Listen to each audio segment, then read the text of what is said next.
Shalom, brothers and sisters, and I am Rastavita.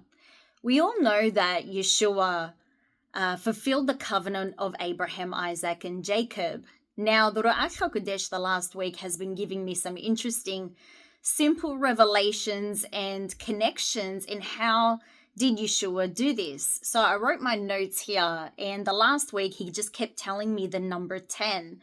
10. And I'm thinking, what's he saying? Where is he going with this? What is he trying to say? What is he trying to download at this moment? And he kept telling me the number 10. And as I was going through my ministry notes and spending time with the Ruach HaKodesh, he starts to expand on it as well. And the connection between Yeshua and fulfilling the covenant, there's so many dimensions to it, but this is one of the dimensions. Hence, this video is part 1. Number 10 in Hebrew, let's just jump into it. Number 10 in Hebrew it means protection from the evil eye. And the spiritual motion of the Ruach HaKodesh at the number 10 is alada. Now, the Ruach HaKodesh has 72 spiritual motions. This is something big and a big insight that Ruach HaKodesh revealed to me. And during the videos as we go on, I'm going to be explaining it, but you're going to see the connection.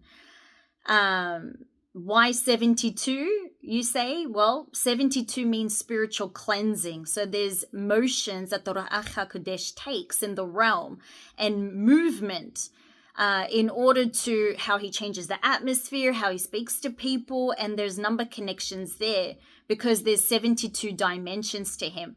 Anyways, I'll explain more of that later. The number 10, as I said, is pronounced alada, which means protection from the evil eye.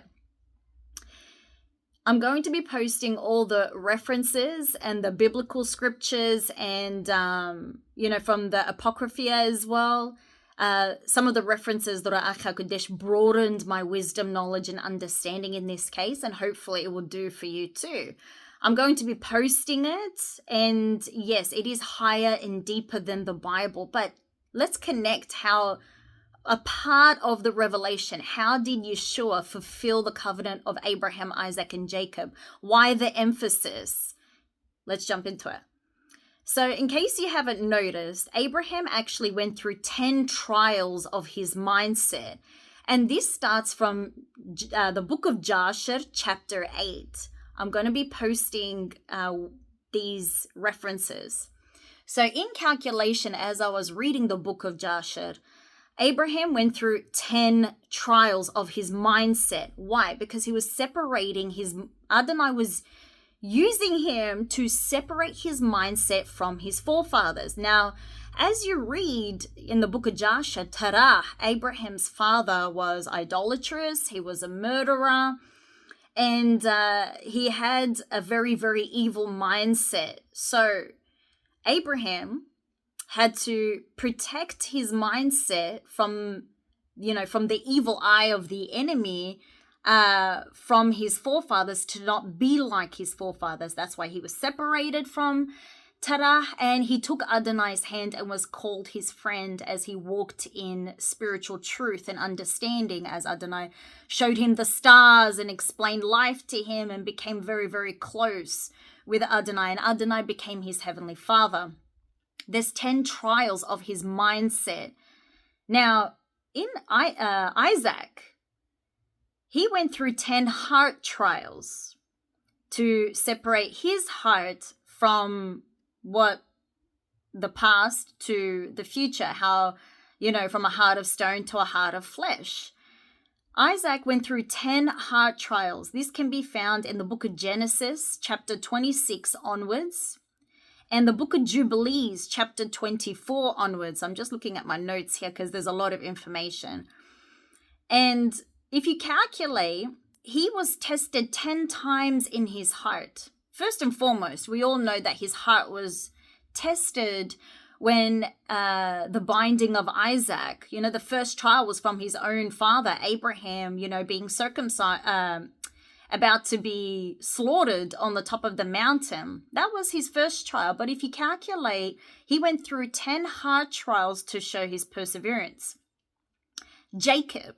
Yes, Jacob went through 10 trials. Now, his soul was being tested on the spiritual level to see, because remember, Jacob means deceiver, and he was tested 10 times in his soul to walk in spiritual truth, spiritual correction in total.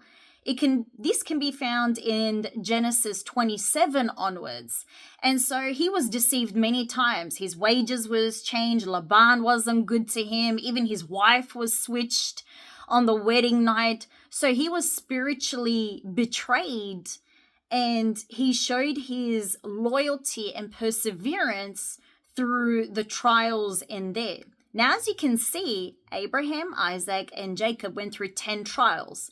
Abraham of the mind, Isaac of the heart, and Jacob of the soul. Now, if you remember, when Yeshua got called when he walked into the Jordan River, should I say, when he stepped into the ministry at 30, well, what's the timetable that calculates, the age of 30? Isn't it 3 by 10? 10, 10, 10. Are you seeing the connection here? So when Yeshua stepped into ministry at the age of 30, he perfected, walked out, and fulfilled the total of his full 30 years of the covenant of Abraham, Isaac, and Jacob, of the 3 by 10 trials.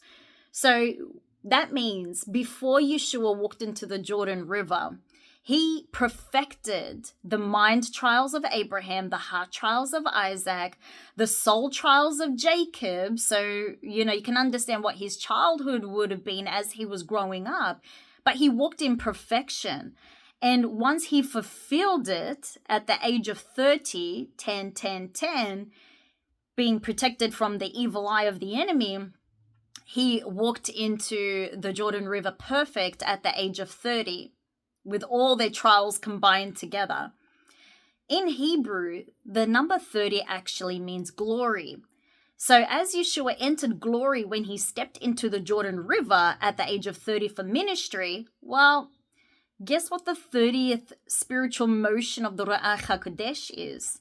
It's pronounced awameh, which means building bridges. Not a coincidence, because this is where Yeshua left the things of the world and was building bridges to heaven for humanity.